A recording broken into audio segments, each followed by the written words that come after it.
to Messy Christian Mamas. We are 3 Christian moms with a progressive mindset and loving hearts and minds. We are imperfect humans, but we're all loved in God's sight. At some point, we've all felt like the church and Christianity may not have been for us, but God isn't looking for perfection. He's just looking for you. We are not experts in Christian theology, and we do not represent any particular Christian faith or church. We are simply here to be authentic, and we hope you join us on this journey.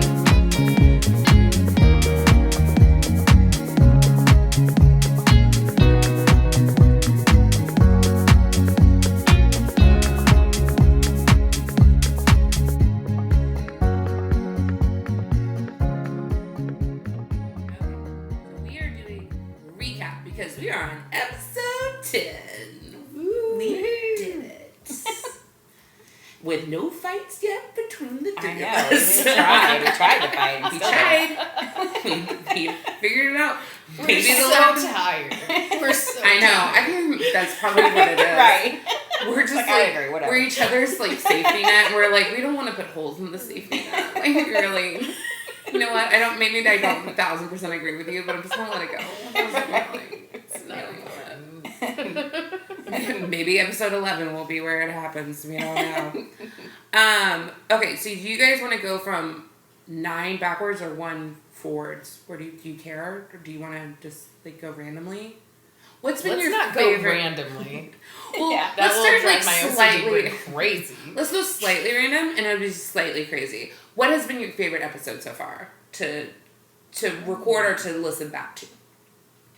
Question. That's a good question. I feel like Proverbs 31. I know it was the first one. That was really fun, though. It was really fun. That was a fun topic, and I feel like we all grew during that episode too. Yeah. We all came to a different conclusion than we started with, which was pretty cool. Yeah. I think I like the female friendship one. Got some deep insights in there. Excuse me. Agreed. My mic was far away from that. I'm so sorry. You want to eat some pretzels over Oh my god. Okay, so I purposely did not bring snacks. Oh, the hell I have gotten from my family over those 2 episodes. It basically has just confirmed what my sister has been saying for years, that I'm a loud breather. So, she was just ready, man. Oh my gosh. And so I was when I was getting ready for today, I was I'm not getting snacks. I'm not getting anything. No. Did you read my caption for this post on Instagram? No. So, with my apology video. Yeah. I put that up before episode 8, and I was look, there is one thing I will apologize for, is the fact that I know I'm the loudest person on the planet, and it was it didn't track when we were testing how loud I was until it was done. And so I was I'm just not going to eat or breathe in the next recording session. But we will let you breathe. We will. Yeah, you can breathe. I did not bring snacks though for that reason. I'm being very careful about what I'm drinking as well. I was all my ice is melted. We should be We're good. getting pizza afterwards. So I know we are getting pizza afterwards, which I need to get order soon. I'll do it during our break. I think my favorite. Sorry, tangents. I think my favorite episode was the one I most enjoyed listening back to was the Grace episode. I really enjoyed listening to that one. I also really enjoyed, I didn't think I would enjoy listening back to it, but I really enjoyed listening back to Angry at God as well. I thought that there were some points in there that were made that I think sometimes when we're recording, we don't necessarily, because we're trying to get to we're watching times, and we're conversing, and sometimes we're being silly and stuff like that. And so when I was hearing it back, I was oh wow, yeah, I didn't really catch that the first time around, and I caught it the second. So Yeah. I also had a lot of fun on the Sorry We're Not Sorry. Oh, sorry. Yeah, sorry. that was funny. Wish people could have heard it better. Right. It is what it is. Yeah. Right. Well, Ethan was so funny with episode 9 because he was it was a private conversation that you guys had recorded, and I was he was like, and then when that's what he put in his post. And then when we saw him in church, he was like, barely hear me. I was like, well, you said it was a private conversation. We were trying to make it authentic. But yeah. Let's be clear. We're the three. Yeah. we come wanted as a to make guest, very clear to you that we're going to you make were, it they can barely hear you, okay? Exactly. If you want a guest, you're going to have to bring it, okay? You're going to have to bring He didn't your bring A snacks. Exactly. Didn't want to have snacks. I mean, he did eat some of the cheese, and he did go out with Ashley and I afterwards, so. Right. That's true. Poor Ethan. Sorry, Ethan. That, like, he doesn't get enough from the youth group. Like, he has to get it from us as well. Alright, so let's start at episode 1 and work our way through. So, episode 1, I that's been great, and I think that's the one I've gotten a lot of feedback from, and we got it just yesterday. The head of our council. Head of our council, like, and then Carol turned around and was saying, like, how that her mom in the 50s, June Cleaver, and how that very much was the role to play, and and things like that, and how that's kind of changed this now. I tried to look for the article where I saw what I had sent you guys. I should have just looked through our text messages. I could have found it then. About how that's being attributed to the king who wrote it, that it's attributed to, it's actually advice from his mother. So that's a mother-in-law's advice. And I was taking it as like, well, the mother-in-law was setting him up for failure because what's going to happen. And then Carol made a good point yesterday where she was like, that was super radical at the time. Like, no woman. You know, okay, look, there's margaritas involved. Right. So the fact that, like, I even got the location right. That's what I was thinking back on the episode, that like we were looking at it really through 21st century eyes. And like back at the time, women were actually, they were more seen as property than as people. And so the fact that like the woman was allowed to buy land and do all the things, right, was actually pretty radical. Yeah. I love that. I was thinking too, like, still, I'm going to say, like we said in the episode, we're already doing so much of this. Yeah. Right? And it feels like, how dare they say that? But at the same time, we're doing it, and I think that's pretty cool that we do so much of that. But still, how dare they expect us to do it? I'm gonna do it, but you better not expect me to do it. I think the main thing is because there's not a laundry list. There's not a list for the guy. Like, I think if if that had followed up, I think if Proverbs 32 was like, this is what creates a godly, righteous man, then you'd be like, okay, well, I mean, he also has a list of high expectations that he has to live up to. But because there wasn't, I think that's where, like, we kind of get our noses out of joint, and we're just like, okay, well, yeah, like, we do that, and that's great. But, like, I want you to have a checklist as well that I can go through and be like, well, you're not doing that. It's such a good point. I think the idea of toxic masculinity, there's so much of that that's just ingrained in boys, and maybe less today, but still very much exists today. And I don't know, you're raising a little boy. Ashley, what do you think about that? Oh, I think it's just difficult. Yeah, it's difficult. And I just want all of my kids to be kind, like, regardless of their gender, which is an uphill battle. But yeah. Every day, right? Every day. Yeah. I was going to say with the male checklist, though, I mean, honestly, kind of the whole Bible is a male checklist of being a good person. So, I don't know. Yeah, I just, like, I know when we talked about when we go into the New Testament, it's very, it blurs these gender roles and these gender lines, because it really is like an everybody. Like, everybody needs to be doing this. Everybody should be showing compassion. Everyone should be loving their neighbor. And in the Old Testament, it very much is, like, geared toward, like, all the laws are, like, geared towards men of, like, how they're supposed to act and everything. And it's, their expectations. But, like, everything that's geared towards, like, a woman is, like, very harsh and very, like, there's no wiggle. No, those women were not shrink wrapped. Right. In that time, they had very rigid boxes that they had to fit into. I took this history of religions class at Georgia State, and it was fascinating. And it talked about how Christianity was really one of the first religions that included women at all. Yeah. Though, so like and we said that like when we go to the New Testament, we look at like we see it on the Chosen, and in the actual Gospels as well. His posse is made up of a lot of women, and that he entrusted in his counsel and everything like that. So It's true. like main characters. yeah, Mary and Mary Magdalene and Miriam and like main players. yeah, they had main character energy. Yep. Yeah, I just finished reading all of the books of Paul. Ooh, that was... I'm glad that you're laying yourself on the sword for all of us, so that we don't have to do that. Oh my gosh, it was exhausting. Some of it was. I didn't It's know a the Bible slog projects of getting it. through it. Like he was real pissed at a lot of those churches. He wrote letters too, but also his perspectives on women were so harsh. They were so harsh. He was not. He wasn't kind to married. women.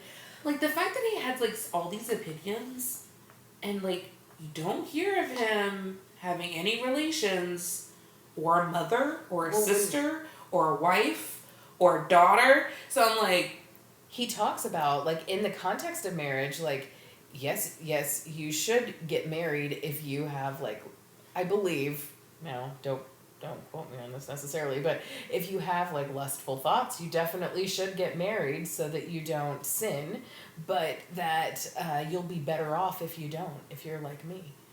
And you don't, because then you won't have the distraction. Wow. okay, Paul. Right. Yeah. Whatever you say. Now, my husband told me that there was, which I have not looked this up, so I'm just saying this. And Brad told me that some people think that Paul was gay, and Maybe. so that accounts for some of his harsh viewpoints on homosexuality. Interesting. Maybe like the self like hating Loathing, self-loathing. yeah. Thank you. I also have learned, going back through these podcasts, how many times I misplace words as I'm talking. Yeah, I can't put together a full sentence. My It's very God. Yeah, it's disappointing. There's so many, and I'm like, I listen back and I'm like, this is what you wanted to say. I meant like mouth candy, and I was like, lip service, Kaylee, lip service is what it's called. Not mouth candy. You know what? Jesus. We're so tired. It's true. And we record these on Mondays to try to avoid like, being super tired by the end of the week. We're just like, no. Come on. Yeah. Not happening. All right, so Okay. you want to move on to episode 2? So episode Female 2, friendships the in pruning female season. friendships. I started really, like, right after we posted it, I was so mad. I was like, I really wish I had seen that before. But the guy who plays Draco Malfoy in Harry Potter. Tom Felton. There you go. Good Fill in job. my blanks for me. He was doing an interview and talking about like how they were all so close and everything like that. And he talked about how when you become really close with people and you have these really great friendships, how they become like good Horcruxes of like yourself, like you're putting a little piece of your soul into these friendships, and so they become like your That's friends sweet. become like little like good Horcruxes Yeah. of your soul. And I was like, oh my God, I love that. That's beautiful. Like my Harry Potter nerd self, I was like, I want to be a Right. Horcrux. That sounds I great. think that's what I liked about that episode was like the great imagery we got from it, like the branch and the Yeah. root, and that was just really cool. And I love the Medea speech, like the whole, yeah. And inspired Ethan with his sermon that he did at church. Yeah. So I love it. we're just inspirations. This is what we are. I would say that I did not articulate myself well on one point that I'd like to clarify a little bit.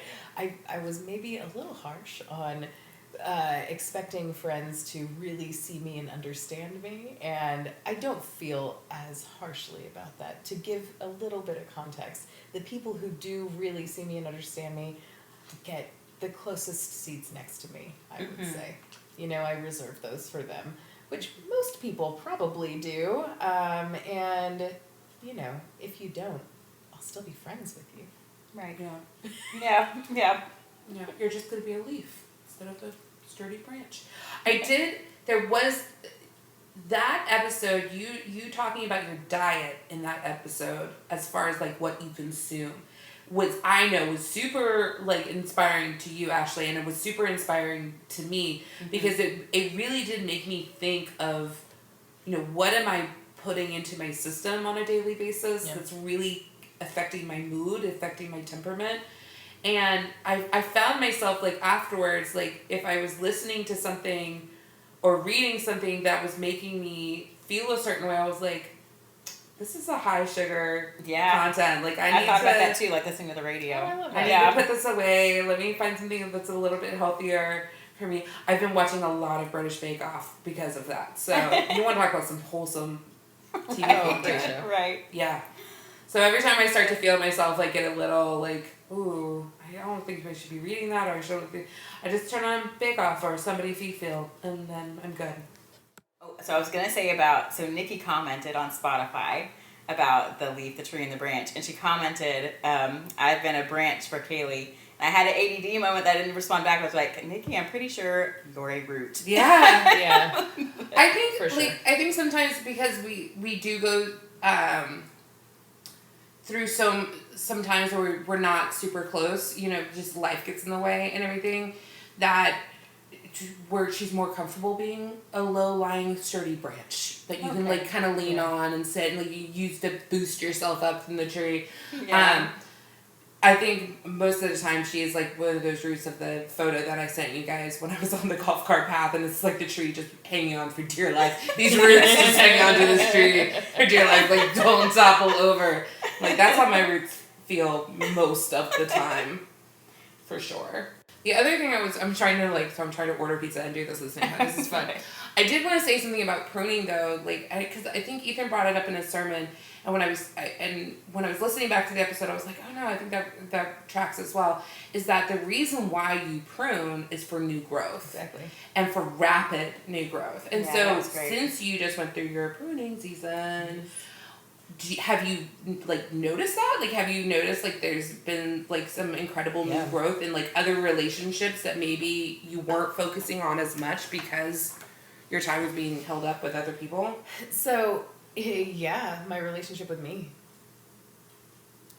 Love it. has grown phenomenally. And I was, there was some creator, I can't remember who it was on social media, that recommended take a look at who you were a year ago and compare that to who you are now. Just look at the things that you do. And I started thinking about how I go through my day now, and it's like, damn, I have radically transformed who I am and how I spend my time. Yeah. And it's really good. I'm like working on myself and working on my Christian discipline. Thank you, Ashley. Yeah. So I wouldn't say that I've necessarily brought other relationships into the mix, but I give more to myself now in a way that I'm really happy about and is making me a better person. And I give more to some of the people in my life now. I love My that. daughter, I would say, namely. This is kind of a random tangent, but just talking about like developing good habits of like loving yourself. I'm really trying to like stop myself with self-talk, with changing my self-talk, especially in times like when I'm lonely and like, I don't know, I'm just feeling like, who would love me? Like this is bad and this is bad. And I'm trying to stop myself and be like, Ashley, I love you. Like it doesn't really matter. Like whatever's going on, I love you. I want to be around you. And like, I think that's really changing my That's beautiful. perspective. Yeah. Yeah, I used to be terrible with that. Just the self-loathing and the, just, I was my own worst enemy for so long, And it affects you in It ways does. you don't realize, right? And it's just a habit too. It's like that self-talk is a habit. You have to like stop it. Yeah.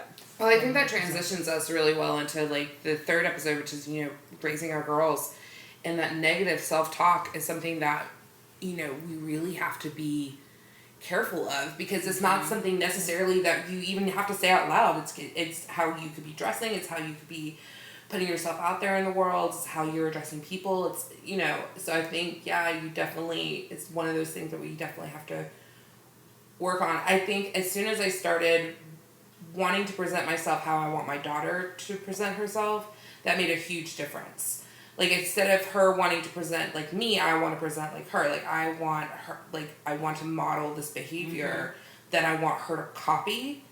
And so that really kind of helped stop me do these, like, negative self-talks and talk down about myself and all that. Because I was like, I would be devastated if I heard her say these things. And she has said things in the past along those lines, and I'm like, where did she get that from? Oh yeah, she got it from me. Like, so really having to change all that thing. When it gets into sort of like hippy-dippy psychology about like talking to your inner child, but when I am like trying to have that positive self-talk, I'm like, what if I was a child? Like, what would I say to a child? That I would say, I love you, I want to be around you, like, you're really fun, you know? Hey, it might be hippy-dippy, but it is a practice that I follow. I do when I find myself being critical of myself, or just even being scared or worried about something, I talk to myself like I would a child that has those feelings. Yeah. You know, Parenting yourself. Yeah, Right. Absolutely. I think that's been something that we've talked about a lot in like different episodes of like how we talk to ourselves, how we talk to other people, and how we talk to God. I mean, that's something that, I mean, I can't remember what episode prayer is. Prayer 4? Yes. No. Prayer 6. Oh, what's number 4? Grace. Oh, wow. Skip ahead to 6 real quick. You're gonna drive me crazy. I know. It's my goal in life is start a fight this episode. I think we have become really aware of how talking really is impactful, and I think a lot of people can kind of roll their eyes about that and be like, well, you're women, of course you talk a lot. And I'm like, but what are you saying? Like, is what you're saying important? Is what you're saying, you're trying to make a difference with what you're saying? And people pay attention. People pay attention to that. They pay attention to how you're making them feel. They pay attention to tone. Just realize like how important tone is incredible. Like, you can say something one way and you say it a completely different way, and it has a completely different reaction. Right. So This other creator on social media that I follow said something that I found really fascinating. Your word is your wand. Go back to Harry Potter. Right. If you think of it that way, Yeah. like, I don't know, that just kind of blew my mind into a million pieces. I was like, wow. Yeah. That's cool. You could have a red lightsaber or a green lightsaber. And getting all the Star Wars and Harry Potter people are really mad at me for mixing up the things. Metaphors. That's what I like to do in my life. It's the chaos I like to create. Okay, well then going into grace, once again, I mean, I think it's because it's one of my favorite things to talk about. Like, it's probably one of the reasons why it's my favorite episode. But You're so good at it too. I love it. Thank you so really much. good at it. I really just, when you grasp the concept of grace, I don't see how you can't be excited about it. Like, it's one of these things, like, you want it to be true. Like, so I don't know why people are like, they go against grace and they talk down about grace and they say it's not real, and I'm like, but you should want it to be true. So if you do believe in it, then you should be shouting it from the rooftops. I think, just as a counterpoint to that, sometimes it can be hard to give yourself that grace, right? Which you experienced too before you came around, but I think some of us still struggle with I think when you do that self-healing, I think that's where that conjecture probably would happen for someone, though. I don't think you can get necessarily super excited about grace until you've done it for yourself. And you've forgiven yourself, and you've come to terms with your own past. I think once you do that, then it's so much easier to get past it. Like, it's easier to talk about, like, it's easy for me to talk about my past now because I've forgiven myself for my past. I've moved on from it. I've accepted it. It is what it is. It's not going to change. But if my story can help someone else, then that's fine. I'm not ashamed of my story. And I think a lot of people, I think that's where grace fails a lot of time, because I don't think you can talk about grace with a tone of shame in your voice, because that's defeating the point of what grace actually is. Yeah. It's taking away the shame of your story. That's the whole beauty of grace. It's coating it. It's putting this salve on it and this balm on it to where it's not this inflammatory, festering, painful thing anymore. And that's what shame does. Shame festers. Shame makes it hurt all the time, whereas grace, soothes all that. It's like put a nice little ice pack on live things. it so beautifully too. Yeah. Even yesterday at that party we were all at Gosh. together, watching Kaylee have conversations with people, and just pieces of your past would come up in the conversations, and you just talk about it so easily and without any judgment for yourself or without any trepidation to have conversations. And I am so And you can in see awe how, of yeah. you. And you can see how it lights up other people when you talk about it. I think it gives people a safe. I think it makes people feel safe. Yeah. With their own past. They don't have to tell me. I don't share my story expecting people to share it back. And if I feel like I've pushed someone, we've had talks about this, where I feel like I've pushed friends maybe a little too hard I feel really, really bad, and I apologize, and they're like, no. But I think, so it kind of reminds me of that movie Pitch Perfect, where Rebel Wilson calls herself Fat Amy so that nobody else can none of those skinny women can call her that. And to me, my story's kind of like that. I own my story, and I take ownership of it, so nobody can use it against me, because it's happened where people have wanted to use parts of my past to throw against me, and I've seen. Sure. Yeah, I see it with friends of mine. I see it with celebrities. Where they've made these massive life changes, and they're on this path of betterment, and people keep trudging up mud on them and keep trudging up dirt on them, and you're just look, they're just trying to live. They're trying to live their moment now. They're trying to live their now. Let them be. They have acknowledged that was a mistake, or they've made mistakes in the past, or that was a bad time in their life, but now they're trying to live a better. Let them freaking live their life. Why are you trying to create stones out of their past? That's dust to them. You're trying to concrete it together in order to box them in, to wall them in, and throw stones at them. They've already left that in their I definitely past. feel that as a single divorcee mom, that there's so many stereotypes and really negative, and you have no idea what somebody went through before they reached that decision. And I don't think most people get married thinking oh, that's all right, I'll just get divorced someday.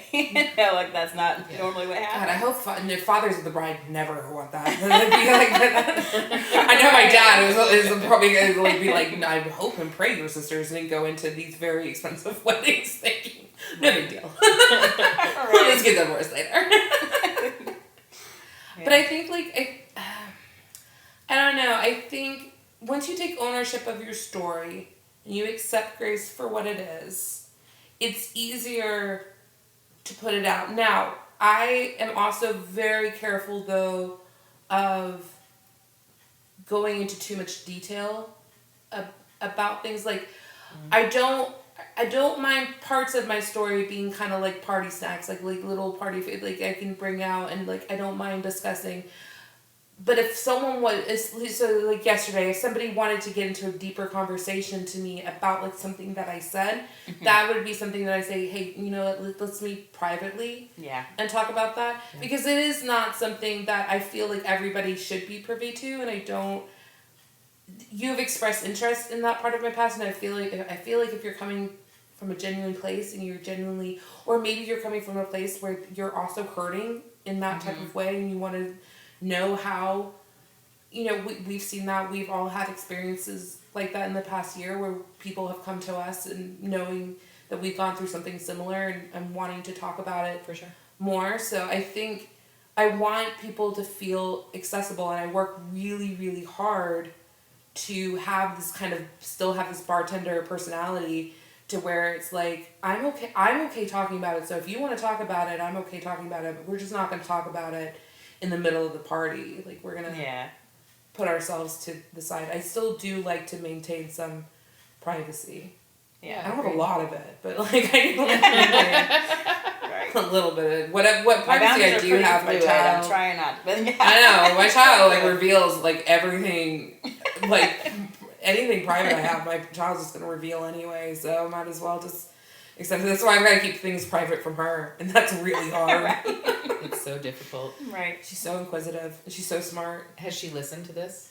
Oh yeah, she loves it. Okay. Mine hasn't, and she's been asking, and I was like, I don't remember the early episodes well enough.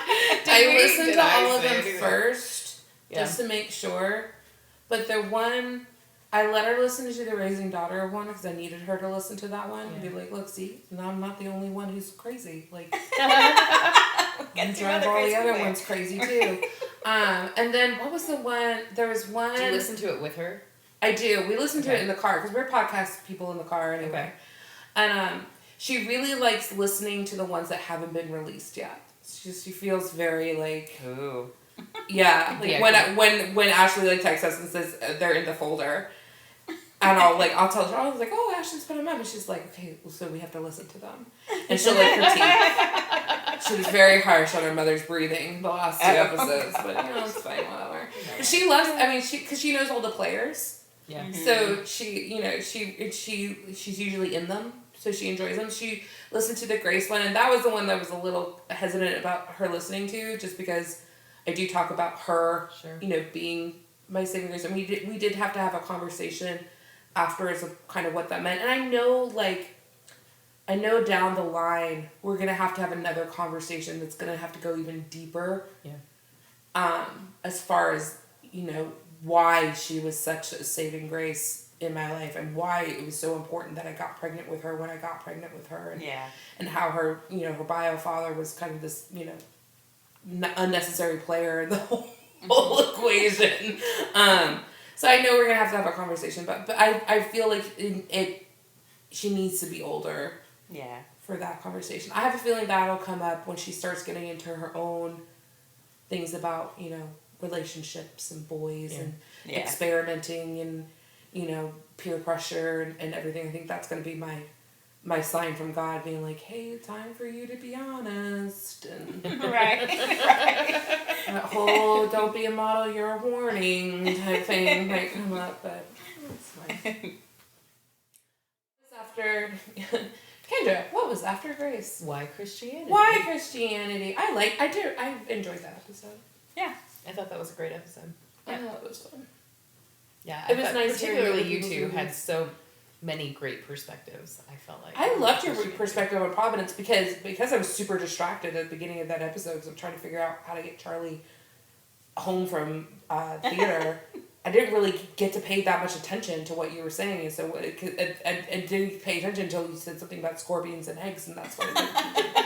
So when I went back and I actually listened to your reasoning about God's providence, I was like, oh my God, that's beautiful. Like this is why I have to go back and listen because I'm so ADHD. I love the part about Brad being religiously assaulted. That's so funny. Molested. Yes, that was. Oh my gosh, that was hilarious. He's finally listening now. Hi. The quote is still my favorite thing. You want a fine cone? Here's a bear. It's my favorite. The way you delivered it, the way it sounded, it just every single time. I just crack up when I hear it. It makes me laugh so much. I really want to get a shirt that has a pine cone and a bear chasing the pine cone. Or the kid holding the pine cone running away from a bear. We saw it in the Random Things in the Bible episode. Oh, I really want to research do on that, one. right? Yeah, because there's some real random stuff. Yep. Especially Old Testament. So one thing I didn't bring up in our Why Christianity episode, you two talked a lot about looking at other religions, I felt like, or just exposure to other things through travel or life experiences. And I didn't bring up, which I wish that I had after I listened back to the episode, other religions I didn't necessarily dabble in, even though I looked into a lot. I went through this whole stage where every night on my way to bed I would look up a different one and read a lot about it. But I dabbled a lot in, I've talked a little bit about New Age stuff, but I dabbled a lot, I will very openly say, into some occult stuff for a bit there, during my period where I was not really super into God and Christianity, and felt like the beginning stages of my life feeling like it was falling apart, frankly, when I started being like, where do I turn? What can I go to actually make a difference in my life? I got into some of that stuff, and it wasn't the right thing to do. Do you think it was like a control thing? Like, Yeah, I could take 100%. control over my own destiny? Yeah, 100%. Like, I need to see results, and I wasn't seeing the results that I wanted to see. I had to wait for God's timing, apparently. And this is something that Nikki and I have talked a lot about, because Nikki's very into, like, the New Age type thing. And it's something that, you know, she's really into, and I really respect it. And it's one of these things where she's had to point out to me, like, there's a lot of that, especially in, like, the Old Testament. You have a lot of things, like, that are very, you know, crystals and anointing and, you know, these natural ways. And she's like, it's only when you start, like, they start being associated to these negative religions and these negative effects from it, that's when it starts being labeled as witchcraft and everything. She goes, but, you know, most witches are good. And well, the history at the time is that, like, there was rulers that wanted to have one God because it was easier to control the people. And so that's why anything before the one God was, like, now evil, because this is the way and this is the wrong way. So, yeah. So you look at how they used to worship those other gods, and you're like, I mean, I could see why that would be tempting for some people. They seemed like they were having a lot of fun. Right?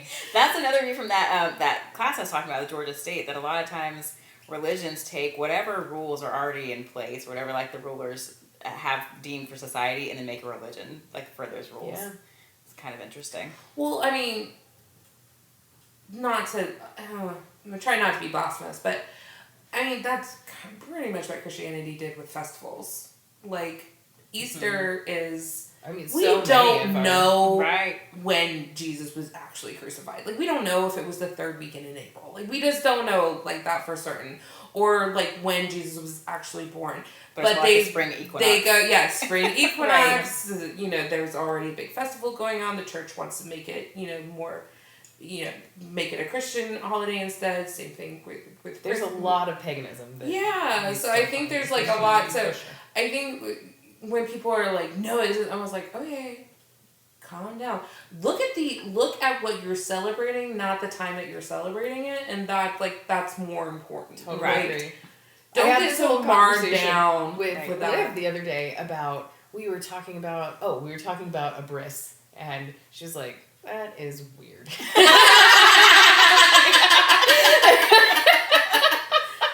Like, yeah, but yes, and if you look at a lot of Christian traditions, there's a lot of weird stuff we do too. Yeah. Like in weddings, when you kiss each other before a whole room full of people, like that's a weird thing to do. Well, communion. Like, think you didn't know anything. The blood. Yeah, exactly. What? If you were a complete stranger to Christianity and you walk into a church and you see a bunch of people going up and dipping bread into wine and like, this is blood, pretending it's blood and the body, you'd be like, what did I walk into? Like, what is going on? This is basically Ada's reaction the other day. She was like, what is this? Like, what? I think it's one of these things where you have to take everything with a grain of salt. And I think it's one of these things where when people go to other cultures and they turn their nose up at other cultures, and I'm like, well, think about what people must think about the weird things that we do. Like, I mean... Like, does anyone have someone in their family that throws salt over their shoulder? My mom me. I do. Like, that's, yeah. Like my mom has a lot of superstitions though. Like, you're not allowed to walk under a ladder. Yeah. Can't wear hats in the house. I get in trouble for that one. Interesting. All of the time. You always have a hat. I always have a hat on, so I'm always getting in trouble at my house for that. Can't open an umbrella indoors. Right. I understand that one now because Lillian was walking around with an umbrella. I was like, oh my gosh, I'm not going to get hurt. It's not really bad, like it's just dangerous. I'm trying to think of like some other ones. But yeah, she has a bunch, but that's more like that British culture. Like they have a lot of superstitions and things like that.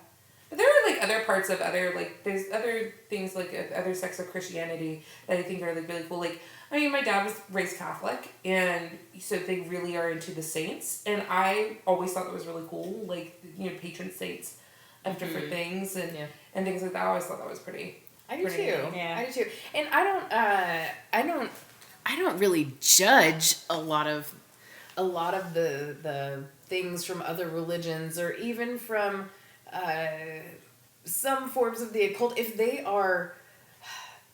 they're looking to. A lot of people use the construct of those practices, and God is still at the center of it.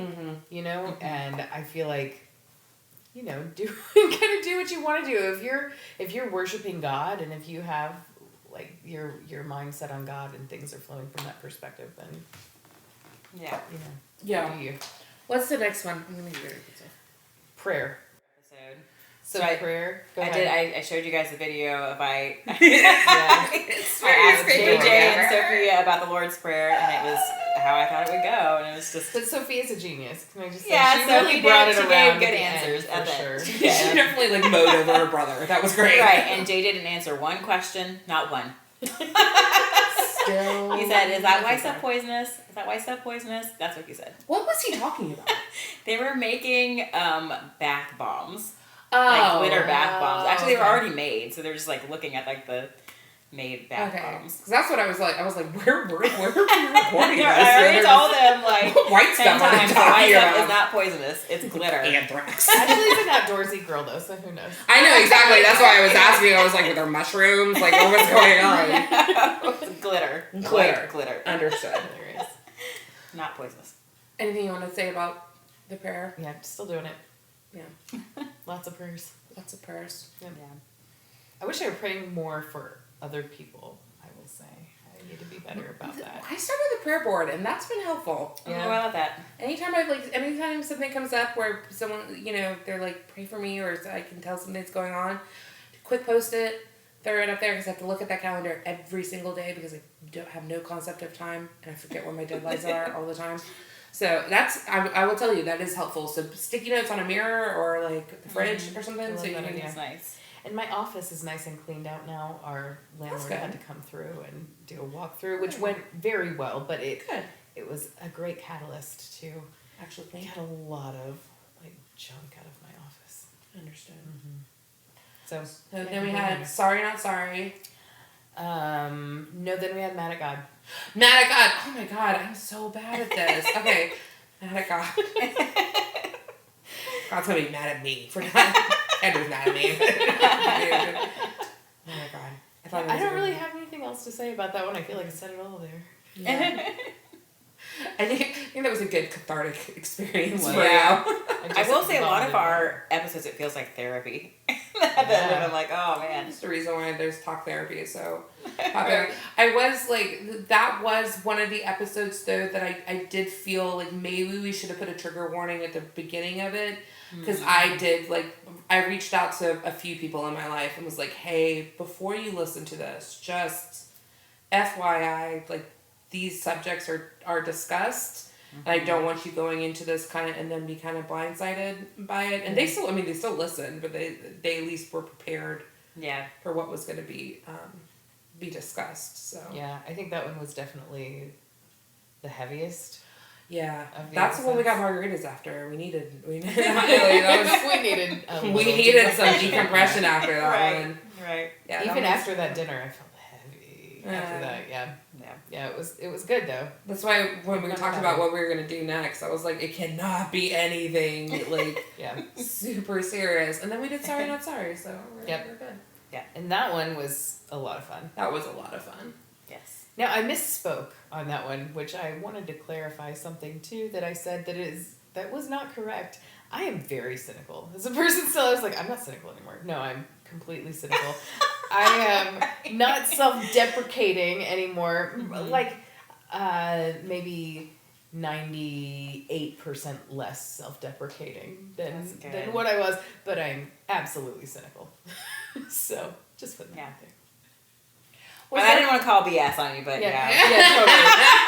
Yeah, if you know me, it doesn't take long. It was one of these things where, so that was the first episode, and then the next episode, that's where my sound is all weird, and it does sound like I'm just making fun of people, making fun of you guys and Ethan the entire time, and there's no context. You can't hear the response. Like, I call Kendra a Sour Patch Kid, and she was so excited that I called her one. She was like, "Thank you so much," and then you don't hear her say that, and it just sounds like me calling her. I'm sorry. Oh my god, you were just trolling bad. I did, and in the last episode with Ethan, you don't hear, like, I make fun of Ethan several times, and you don't hear his response. You barely, the one thing I did hear Ethan say, and it made me crack up, is when we're talking about how terrible my youth director was, and he was like, I could have saved you, and I died laughing because I didn't really super catch it in the moment, because I remember responded, but oh my gosh, because he said it with such like straight delivery too. I could tell he was joking, but I was just like, I died. So sorry, there was one thing I wanted to say was sorry, not sorry, and I can't remember what it is.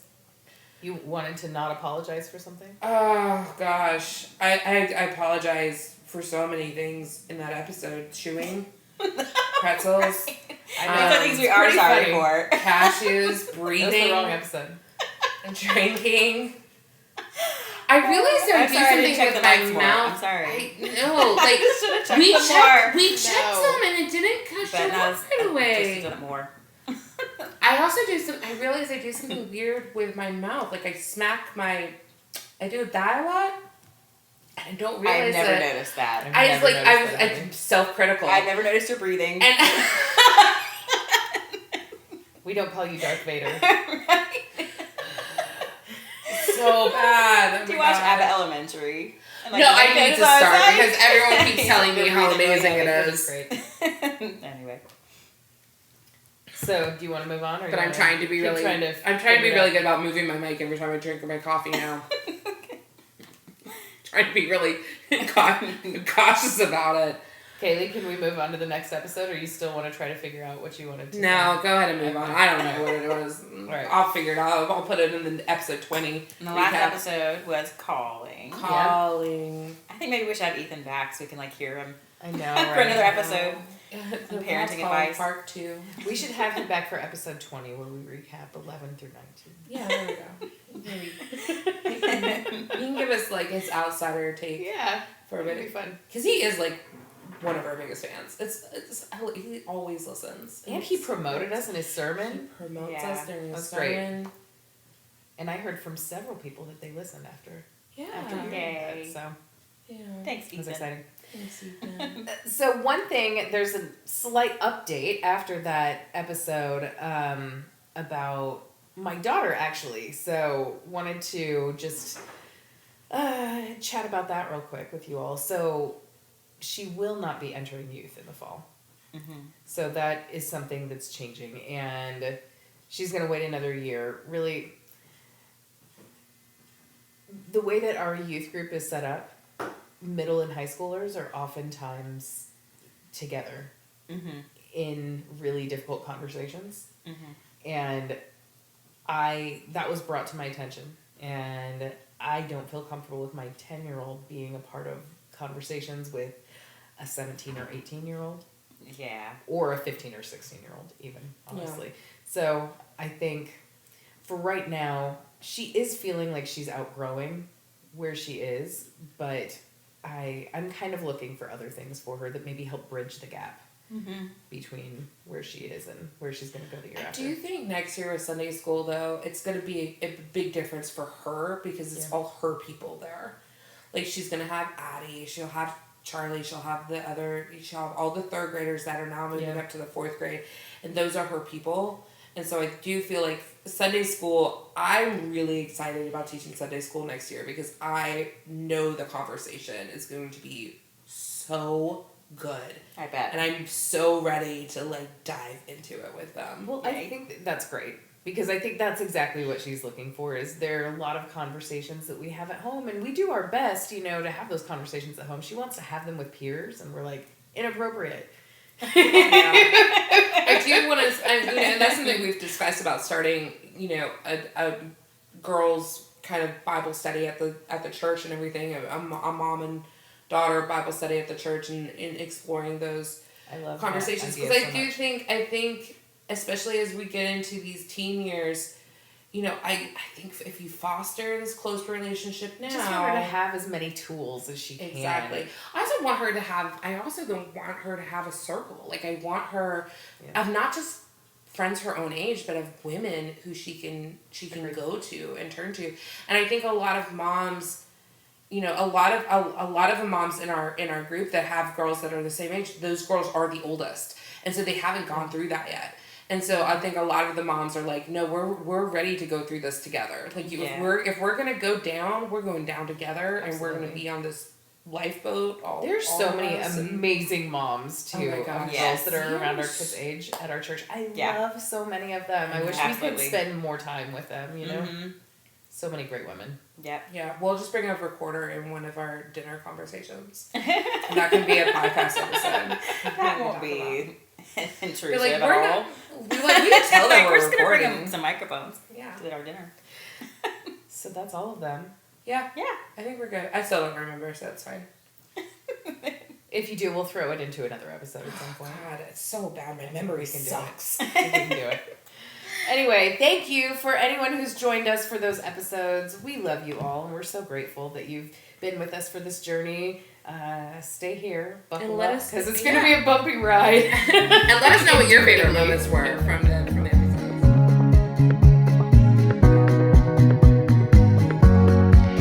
Thank you for listening to this episode of Messy Christian Mamas.